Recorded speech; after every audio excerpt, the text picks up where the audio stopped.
In the intricate dance of human connection, there exists a profound wisdom in knowing what to hold back, what to keep within the sacred confines of your own inner world. This is not about building walls of isolation, but about cultivating a fortress of inner strength. A concept the great psychologist Carl Jung understood deeply. He taught that our psyche, our soul, is a delicate and powerful ecosystem. To protect it is to protect our very essence. Today, we will explore 7 things you should never reveal to anyone, guided by the timeless wisdom of Jungian thought, to safeguard your energy, your power, and your path to individuation. First, never reveal your most important plans before they are set in motion.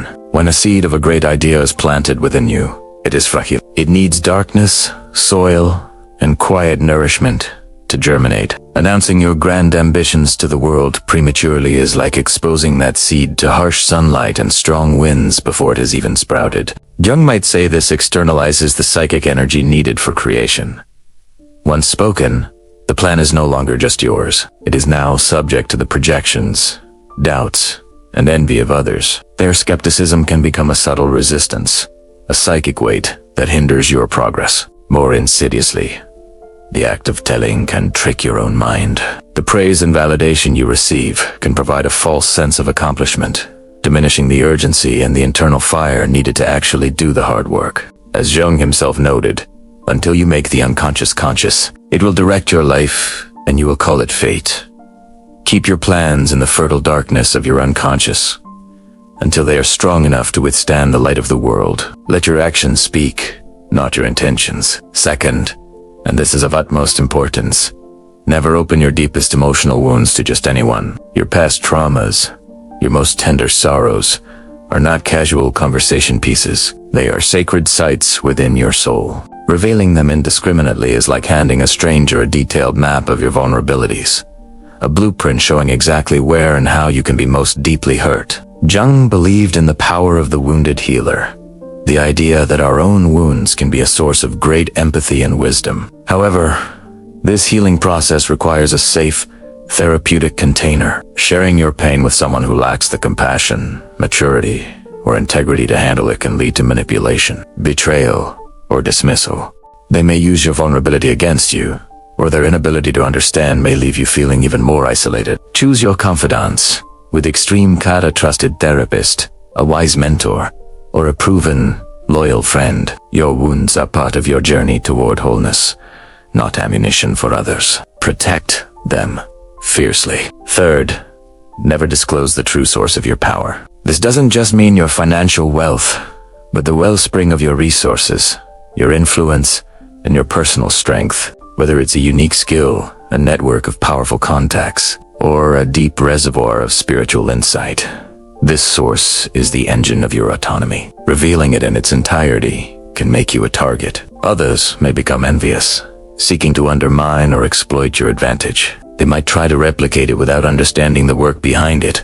Or worse, they may try to cut you off from it. Jung spoke of the shadow, the unconscious, darker aspects of human nature. Envy and greed reside there. By maintaining a degree of mystery around your capabilities, you retain an element of strategic advantage and protect yourself from the shadow projections of others. Let people see the results of your power, the fruits of your labor, but keep the roots hidden and well-nourished in the private soil of your own life. Fourth, avoid sharing the intimate details of your personal life, particularly your romantic and emotional world. This realm is a sanctuary for you and your partner. Bringing the complexities of your connection into the public square of gossip and opinion invites external judgment that can corrode the very foundation of your bond. Every relationship has its own unique language, its own unspoken agreements and dynamics. When you expose these intricacies to others, you subject them to misunderstanding and criticism based on incomplete information. This can create insecurity and sow seeds of doubt where there were none. Furthermore, it diminishes the sanctity of your private world. Jung emphasized the importance of the inner life. What is sacred should be treated as such. Respect for your partner and your relationship means creating a protected space,